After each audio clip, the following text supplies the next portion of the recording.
Hello my dear friends, welcome to S class education.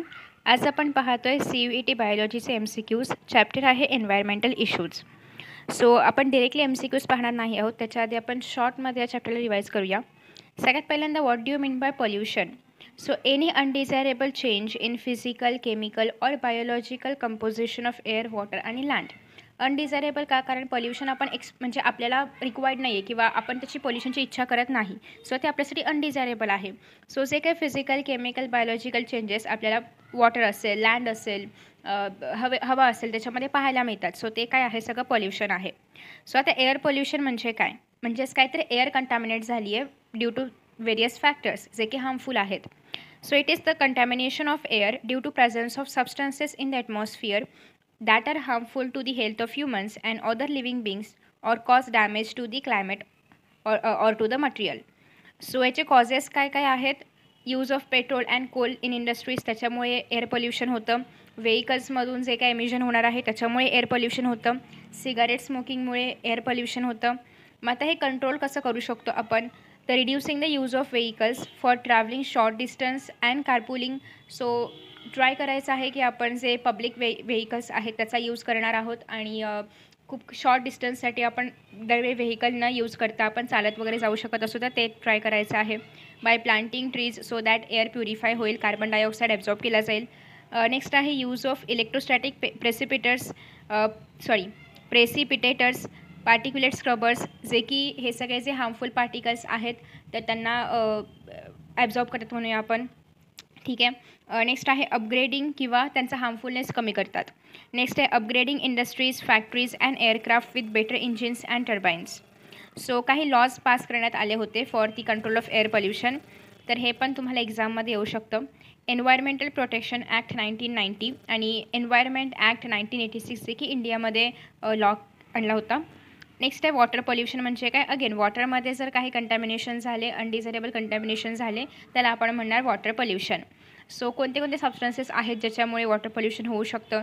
तर domestic waste आहे, industrial waste आहे, thermal minerals आहेत, toxic materials आहेत, nitrogen असेल, फॉस्फरस रिच वेस्ट असेल, तर या सगळ्यामुळे होतं वॉटर पोल्युशन.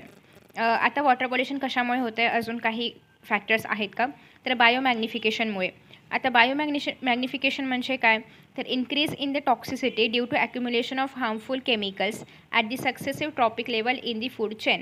म्हणजेच काय की सपोज आपण प्लांटमध्ये ॲज अ मॅन्युअर म्हणून DDTचा वगैरे यूज केला असेल ॲज अ फर्टिलायझर म्हणून, मग त्या केसमध्ये हे जे प्लांट आहे त्याला जर एखाद्या ॲनिमलने खाल्लं तर हे DDT त्या ॲनिमलच्या बॉडीमध्ये जाणार आहे की खूप जास्त हार्मफुल आहे.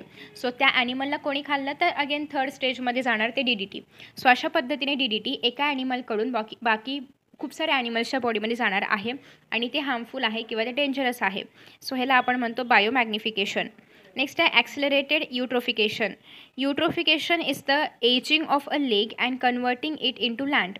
म्हणजेच काय की ऑलरेडी लेक आहे त्या लेकवरती जमीन बनते. म्हणजेच काय की इथे जे असे काही प्लांट्स आहेत की जे इथे तयार होतात आणि ते प्लांट्स एक पूर्ण लँडसारखं बनवतात पाण्याच्या वरती आणि त्याच्यामुळे पाण्याचे जे काही हे आहे किंवा पाण्याचा जे काही एरिया होता तर तो लँडने कवर केला आहे. आणि याच्यामुळे प्रॉब्लेम असं आहे की ते प्लांट्स सगळा ऑक्सिजन जे आहेत किंवा मोस्टली जे काही न्यूट्रियंट्स वगैरे पाण्यामधले असतील, जे काही ग्रोथसाठी रिक्वायर्ड न्यूट्रियंट्स असतील ते सगळे ते प्लांट्स यूज करणार त्याच्या स्वतःच्या ग्रोथसाठी आणि तिथे हळूहळू लँड बनणार. So it is cause due to dumping of nutrient rich and thermal waste. Yes, thermal waste असेल किंवा न्यूट्रियंट रिच वेस्ट जर त्या पाण्यामध्ये असेल तर ऑब्वियसली प्लांट्स ते न्यूट्रियंट्स वगैरे ॲब्झॉर्ब करणार त्यांच्या ग्रोथसाठी आणि त्यांचं ग्रोथ होणार आणि तिथे लँड बनणार.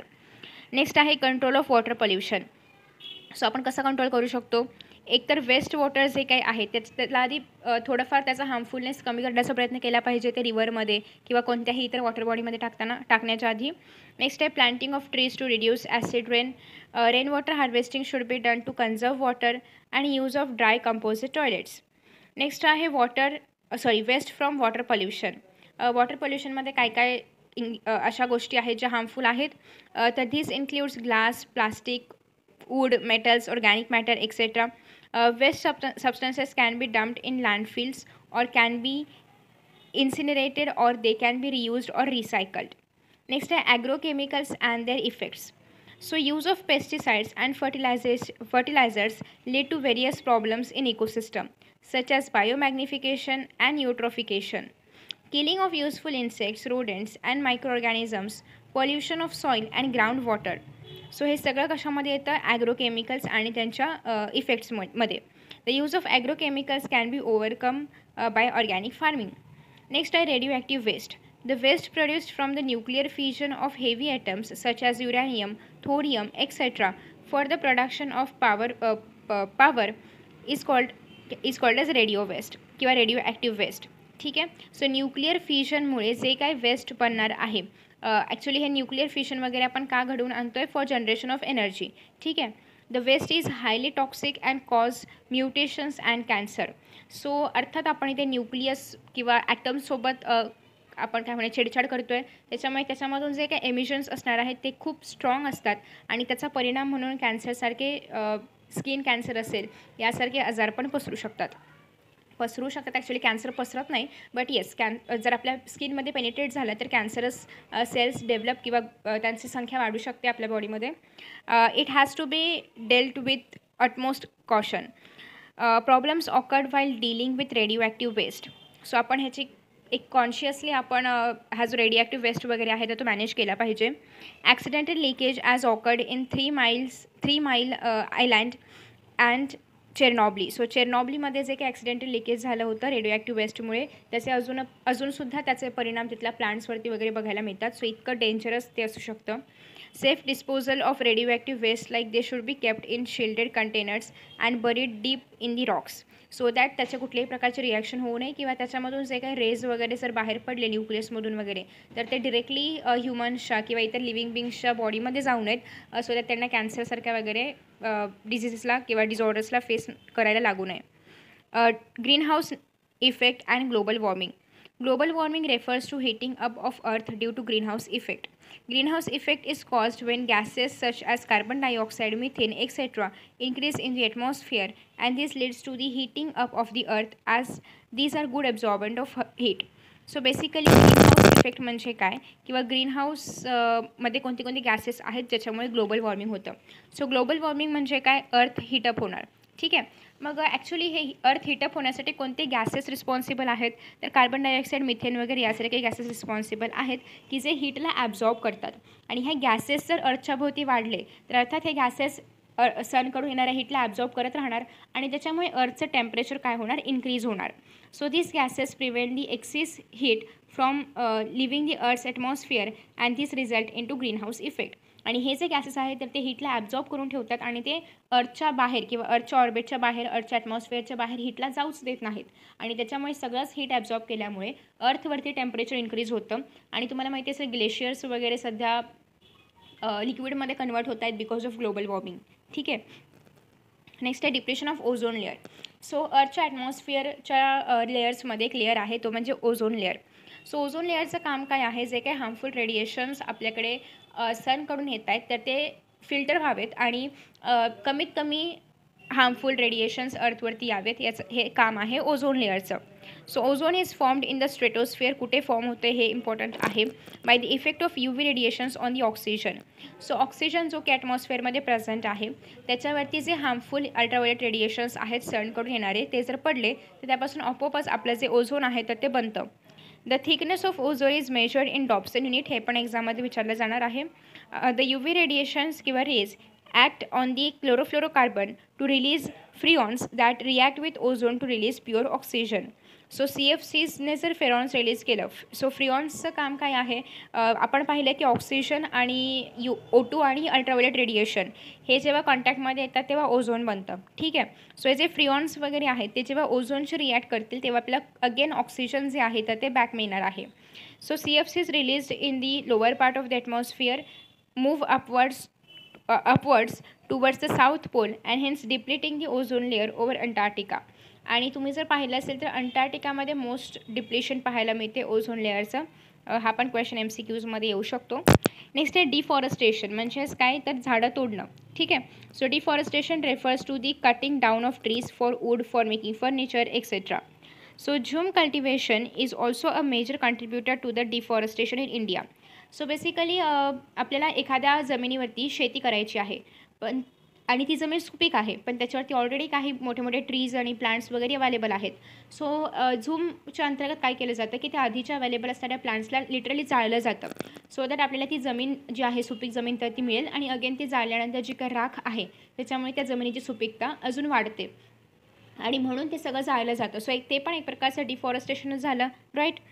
आफ्टर दॅट नेक्स्ट आहे in India, Amrita Devi Bishnoi sacrificed her life along with her daughters and 363 people of Bishnoi community to save the trees in Jodhpur and Rajasthan. So I hope तुम्हाला सगळ्यांना चिपको मुवमेंट माहिती आहे, तर तेच हे आहे. Wildlife protection award is given to individuals और organisations that show courage and dedication towards biodiversity. In 1974, local women initiated Chipko movement in Garhwal district of Himalaya and protected trees from the acts of contractors by hugging them. So again बिश्नोईसारखंच थोडंफार इथे करण्याचा प्रयत्न केला होता गढवालमध्ये, so that की त्या प्लांट्सची रक्षा व्हावी. नेक्स्ट आहे इन 1974. ओके, हे झालं. तुम्हाला लक्षात ठेवायचं आहे की चिपको मुवमेंट झाली होती.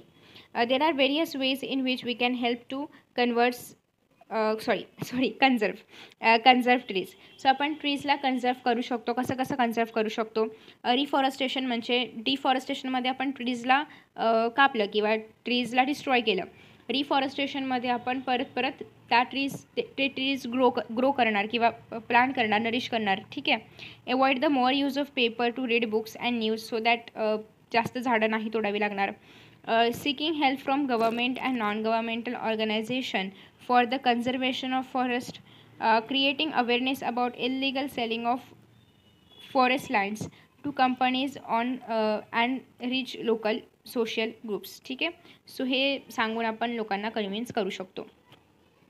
सो अशा पद्धतीने आपण जे शॉर्ट नोट्स आहेत तर ते पाहिले, तर आपण MCQs पाहणार आहोत. बट त्याच्या आधी तुम्हाला जर असे शॉर्ट नोट्स इतर सगळ्या सब्जेक्ट्सचे सगळ्या चॅप्टर्सचे हवे असतील तर हे जे बुक आहे ओसाल पब्लिकेशनचं हे तुम्ही रेफर करू शकता.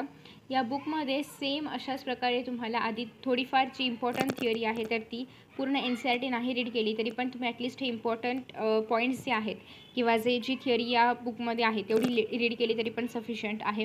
याच्यामध्ये भरपूर प्रॅक्टिस क्वेश्चन्स आहेत जे CVTच्याच लेवलचे आहेत. सो तुम्ही ते प्रॅक्टिस करू शकता. हे जे बुक आहे याच्या लिंक्स तुम्हाला खाली कमेंट बॉक्समध्ये पाहायला मिळतील आणि याच्यामध्ये सॉल्ड पेपरसुद्धा तुम्हाला पाहायला मिळणार आहे, सो दॅट तुम्हाला आयडिया मिळेल की पेपर कसा लिहायचा असतो, राईट. सो आता आपण क्वेश्चन्सकडे येऊया.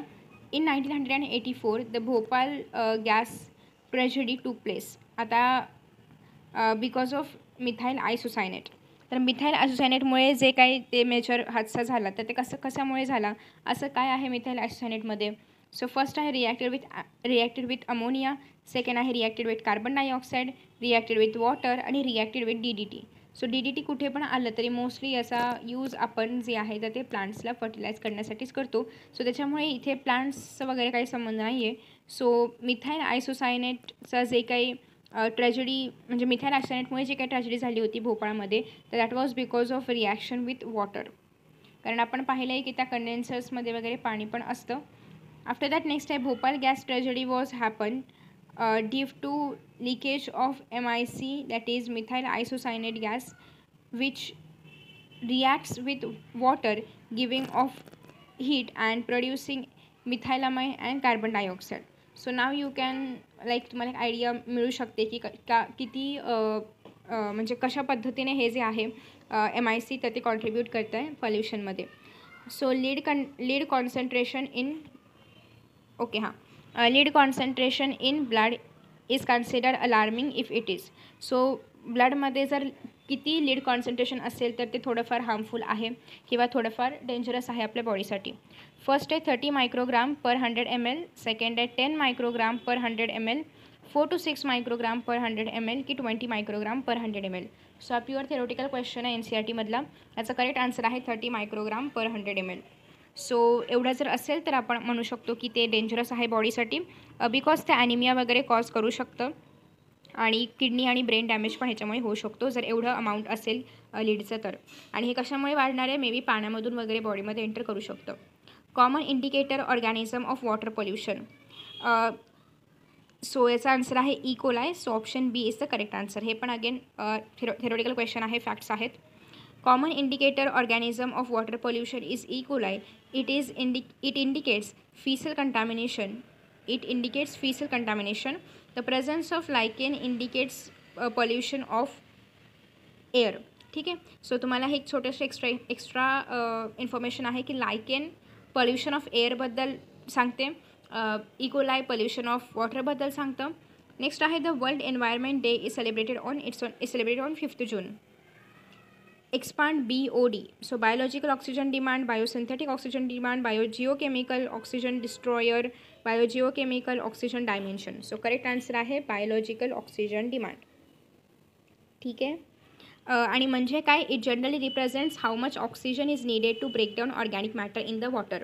सो वॉटरमध्ये जे काही ऑर्गॅनिक मटेरियल प्रेझेंट आहे त्याला जर आपल्याला ब्रेकडाऊन करायचं असेल तर म्हणजे जनरली किती ऑक्सिजन आपल्याला रिक्वायर्ड असू शकतो याचा अंदाज आपल्याला BODने मिळतो. The term biomagnification refers to the growth of organism due to food consumption, increase in population size, blowing up of environmental issue by man, and increase in concentration of non-degradable pollutants as they pass through food chain.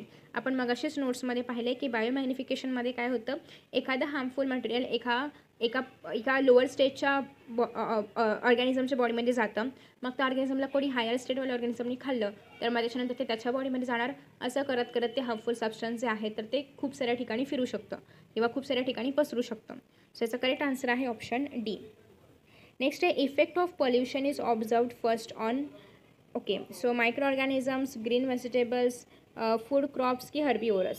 So the effect of pollution is first observed on green leafy vegetables, कारण as air is absorb by the green vegetables and water is also absorb by their root. So the first effect is found in the green leafy vegetables, which is always present in photochemical smoke. So photochemical smoke मध्ये काय present असतं, nitrogen dioxide. Again pure theoretical question. Greenhouse effect is due to the presence of carbon dioxide आणि methane. So इथे carbon dioxide option आहे.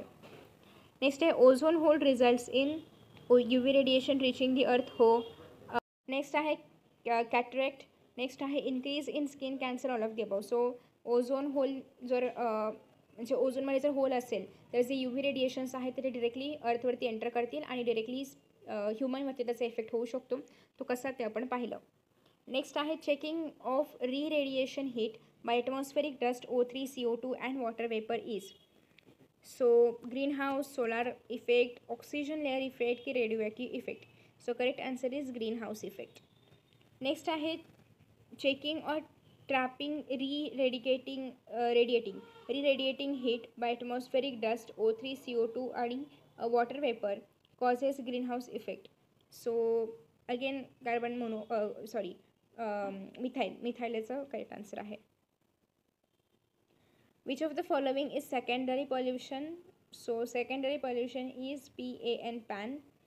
So PAN suggests for किंवा PAN suggests for peroxyacyl nitrate is also called as secondary pollutant because secondary pollutants are pollutants that form in the atmosphere rather than released from the emission of vehicle. So basically हे ॲटमॉस्फिअरमध्येच बनणार आहे, कुठल्याही व्हेकल्समधून असं बाहेर वगैरे पडत नाही. So that's why त्याला आपण सेकंडरी पोल्युटंट म्हणतो आहे. नेक्स्ट आहे the blue baby syndrome results from excess of TDS नाही, एक्सेस ऑफ क्लोराइड्स पण नाही,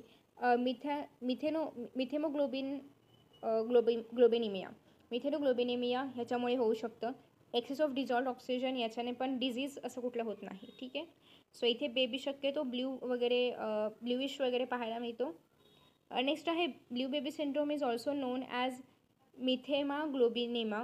दिस blue baby syndrome is typically caused by abnormalities in heart, lungs or blood. का तर आपलं ब्लड मग प्रॉपरली होत नाही, फ्लो होत नाही आहे जर या गोष्टींमध्ये काही प्रॉब्लेम असतील तर. नेक्स्ट आहे photochemical smoke pollution does not contain. Photochemical smoke pollution does not contain. याच्यामध्ये कार्बन डायऑक्साईड नसतं. ठीक आहे. हे दुसऱ्या याच्यामध्ये आहे. Which of the following are the indicators of pollution. So lichen आपण मगाशी पाहिलं. Ultraviolet radiation from sunlight causes a reaction that produces fluorides, carbon monoxide, sulfur dioxide, oxygen. So it's oxygen. Next आहे which of the following metal cause harmful effects. So lead आहे, uranium आहे, cobalt बघा यातलं काही जरी आपल्या बॉडीमध्ये required असतं तर आपण पहिल्यापासूनच ते रिक्वायर्ड ठेवलं असतं. बट म्हणजे कुठेतरी एन रिक्वायर्ड असं मेन्शन केलं असतं. बट वरच्यावर किंवा कॉमन सेन्सला जरी पाहिलं तरी पण हे इन्ग्रेडियंट्स इतके रिक्वायर्ड नाही आहेत आपल्या बॉडीमध्ये आणि त्याच्यामुळे आपल्या बॉडीला हार्मफुल इफेक्ट जे आहे तर ते या एलिमेंट्सने होऊ शकतं. So all the given metals are heavy material and harmful to the organism. Many human beings, mainly in human beings काहीतरी पुढे लिहायचं होतं का, लीड कॉजेस ब्रेन ट्युमर्स, इन्फर्टॅलिटी हे सगळं होऊ शकतो जर हार्मफुल मेटल्स वगैरे प्रेझेंट असतील बॉडीमध्ये तर. Okay, so in this way आपण आजच्या व्हिडिओमध्ये 18 क्वेश्चन्स पाहिलेले आहेत. आय होप की तुम्हाला हा व्हिडिओ आवडला असेल. Thank you so much for watching this video. Best of luck for your exams and bye.